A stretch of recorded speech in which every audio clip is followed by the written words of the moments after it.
10 things about the iPhone 16e. It features a Super Retina XDR display, meaning that all the iPhones that Apple now sells feature OLED displays. That being said, it's not quite the display that's in the regular iPhone 16. It doesn't get as bright either in typical or in HDR usage. It also doesn't support 1 nit minimum brightness like the regular iPhone 16. It features USB-C, so all the iPhones that Apple now sells features a USB-C port. That being said, it is still relegated to USB 2 speeds, 480 megabits per second, just like the regular iPhone 16. The home button is no more. So the iPhone SE 3rd generation was the last iPhone that sported a home button. All the iPhones that Apple now sells lack home buttons. That means you get a full screen gesture-based experience across the entire lineup. However, unlike the regular iPhone 16, there's no dynamic island, it's just a regular notch at the top. No MagSafe? Yeah, that's definitely a weird omission. I'm super curious to know what the decision-making process was behind this. Was it merely for cost savings, or was there some other reason that Apple nixed such a key feature? No macro mode. Because macro mode requires an ultra-wide camera, the iPhone 16e with its single 48 megapixel camera lacks macro functionality. No camera control button. This one's not a big surprise, and to me, it's not really that big of a deal. The cool thing is you can still invoke the visual intelligence feature via the action button now. Here's hoping we get that same functionality on the iPhone 15 Pro.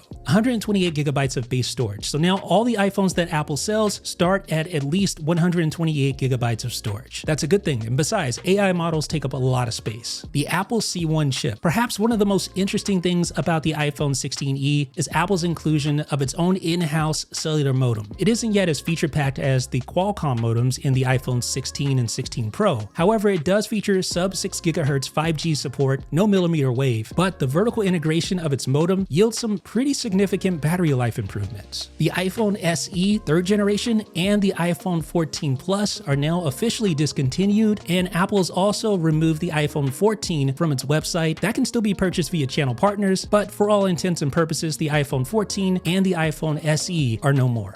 And then finally, the iPhone 16e features no ultra-wideband chip. Not a huge deal, but that eliminates precision finding with things like AirTags. It also won't work with the ultra-wideband smart locks on the horizon, and of course, it will lack support for ultra-wideband for unlocking vehicles as well. So that's a look at